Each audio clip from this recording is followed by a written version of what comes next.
आइए एक गरीब बूढ़ी माँ की कहानी सुनते हैं, जो कि शिव चर्चा की कहानी है। एक दिन का बात है, वो गरीब बूढ़ी माँ भोजन करके दरवाजे में बैठी थी। इतने में एक साधु आते हैं और कहते हैं कि हे माँ, मुझे भूख लगी है, मुझे भोजन दो। तब बूढ़ी माँ ने कहा कि मेरे पास तो कुछ नहीं है, जो भी मैं बनाई थी उसको तो मैंने अभी ही भोजन कर लिया। महाराज जी, कल आइएगा, मैं आपको ज़रूर भोजन कराऊंगी।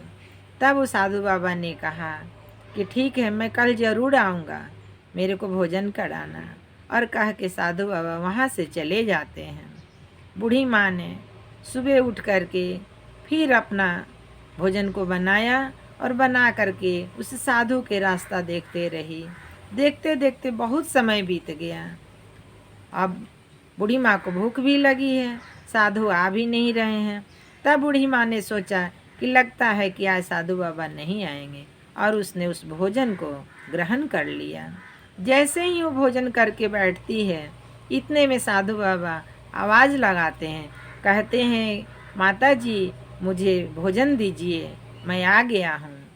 तब बूढ़ी माँ ने कहा, साधु बाबा, मैं तो आपका रास्ता देखते देखते बहुत इंतज़ार की, बाद में मैं हार करके भोजन कर ली हूँ, अब तो कुछ नहीं बचा है, मैं आपको क्या भोजन कराऊँ।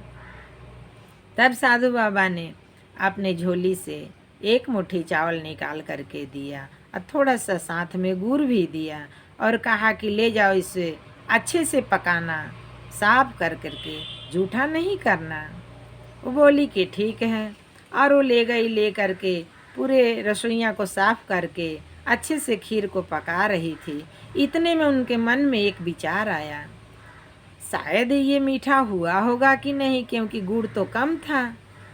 और उसने एक चम्मच को उठाया और उठा करके उस खीर में से थोड़ा सा निकाल करके चख लिया। फिर बाद में खीर जब तैयार हो गई, तब उसने बाहर में आ करके कहा, साधु बाबा, खीर तो बन गई है, आप भोजन कर लीजिए। तभी साधु बाबा ने कहा, तुमने जूठा तो नहीं किया।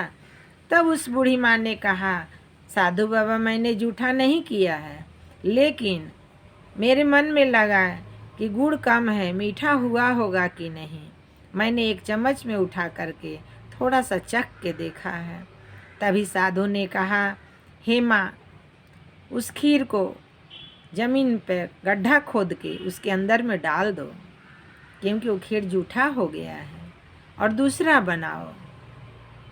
और वो माता जी ने उस खीर को गड्ढा खोद करके ज़मीन के अंदर में डाल दिया, फिर सफाई कर दिया।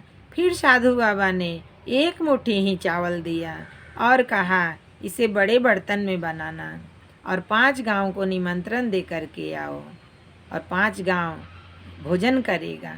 तभी उस बूढ़ी माँ के मन में ऐसा लगा कि कहीं मेरा मजाक ना उड़ा दे साधु बाबा।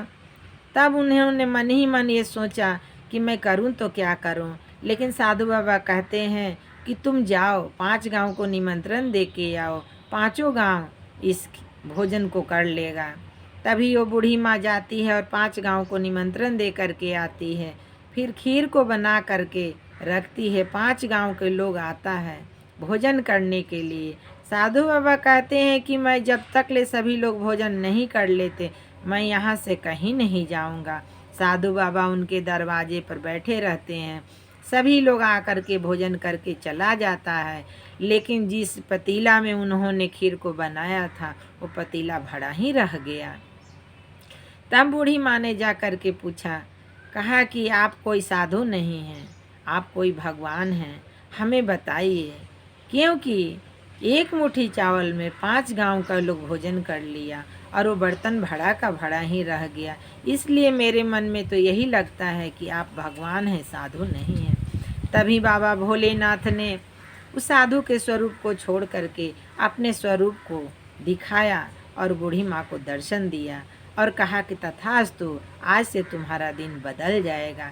इस प्रकार से उस बूढ़ी माँ का दिन रोज़ का रोज़ बदलते गया और बूढ़ी माँ शिव चर्चा से जुड़ी रहीं।